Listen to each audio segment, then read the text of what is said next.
What's up, everybody? This is a special edition of Prison Talk. We want to bring you guys a little insight on some news that had taken place in Los Angeles roughly a month and a half ago. Well, I happened to be sitting back one day watching the news with my wife in bed, and there was an incident that came across the news flash about a homeless man that was living on Skid Row that was shot 5 times by the LAPD.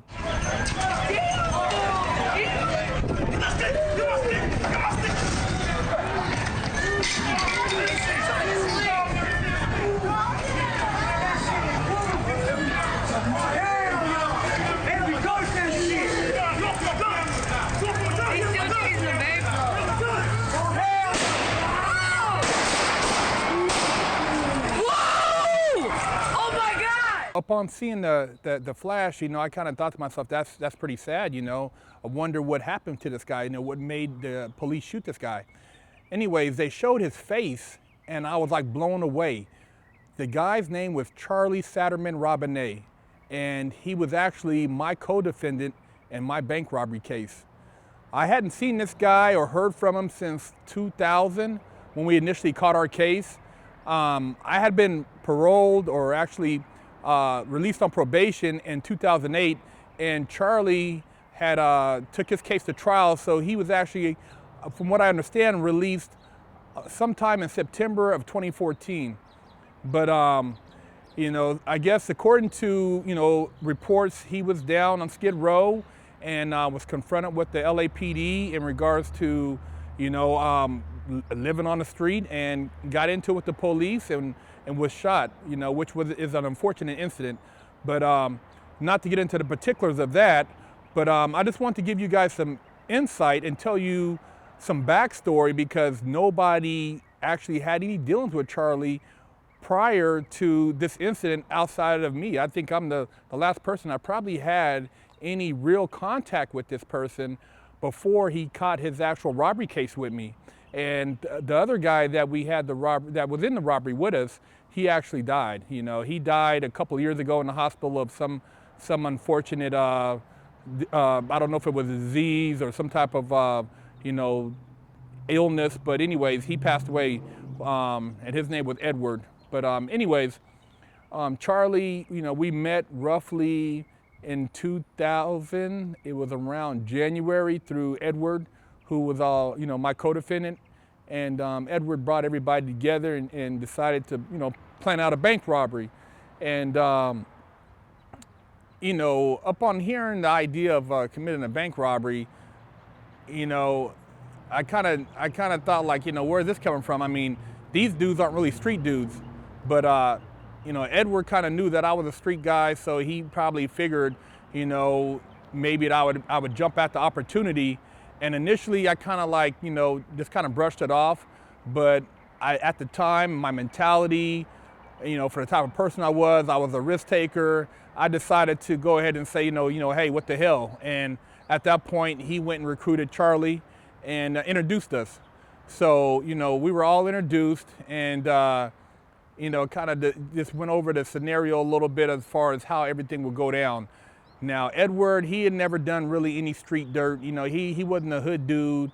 He wasn't, nobody that knew anything about really hustling at that level. He maybe did some other stuff, but nothing on the street level. And Charley, he was a good storyteller. He never, I don't think, ever did anything really criminal prior to doing the bank robbery that we participated in. His background, from what I know him as, was as an actor. He was taking acting lessons. He was doing some stuff with plays. He was going out for auditions.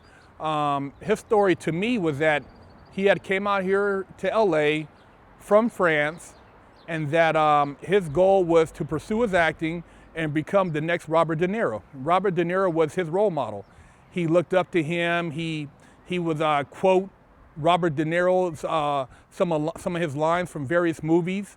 He really prided himself as being a well-rounded actor. His whole thing was acting and staying in shape and practicing his martial arts and meditation and stuff like that. So he kind of, he kind of struck me as an interesting person. Upon meeting him, he was pretty personable. He dressed really professional.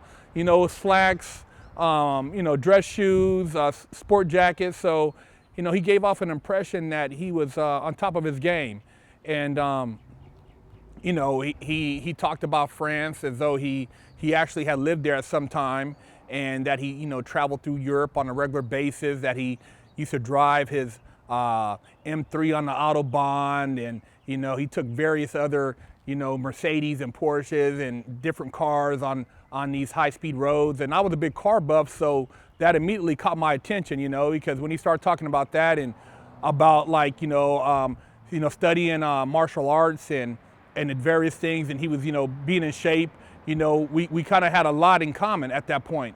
So, we all kind of clicked and, decided to, put this lick together. Everybody had their own plans on what they were going to do with the money after the lick, but, nonetheless, we would band up to commit this particular act, which at the time, in the mind frame, sounded like a good idea, but was really a stupid ass idea, So we planned out the robbery, and, prior to planning out the robbery, Charley talked about, how he had put down a few moves here and there, and he had, shook somebody down and did this and that. But, in retrospect, I think it was all fictitious just to get me to believe that he was capable of committing this act. And, he didn't really have, as far as I could see, he wasn't working. He lived in an apartment with some other acting students from France. And, the apartment was pretty empty. He didn't have a lot of clothes. So I think he was hurting for money. I wasn't really hurting. I was living in West LA. I had a Range Rover. I was doing porn. I was getting paid doing my thing. So I wasn't really, hurting for cash. But nonetheless, this was going to put me at the next level. I was going to flip this money in the back of my mind and do some other stuff. And, you have all these grand plans in your mind with a scheme that has a really ugly foundation. So, we planned the bank robbery and decided to, put it down on this particular day. And prior to putting it down, Edward had already, supposedly knew a bank that he said would be a target that, we can put a lick down at. So, we drove up by the bank, and he pointed it out. And him and Charley, we were all talking, and then him and Charley got into an argument, and I should have knew right at this point that this was all bad. That hooking up with these guys was like hooking up with the Three Stooges.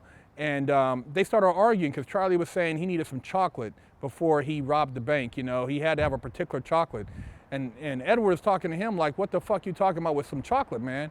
He said, "Well, I gotta have my chocolate." And he's like, "Man, we're not fucking stopping nowhere so somebody can see you go get some chocolate." He's like, "No, I'm not doing shit unless we have chocolate." So they're arguing. I'm sitting in the back of the car, and I'm thinking to myself, I'm like, what the fuck are these dudes talking about?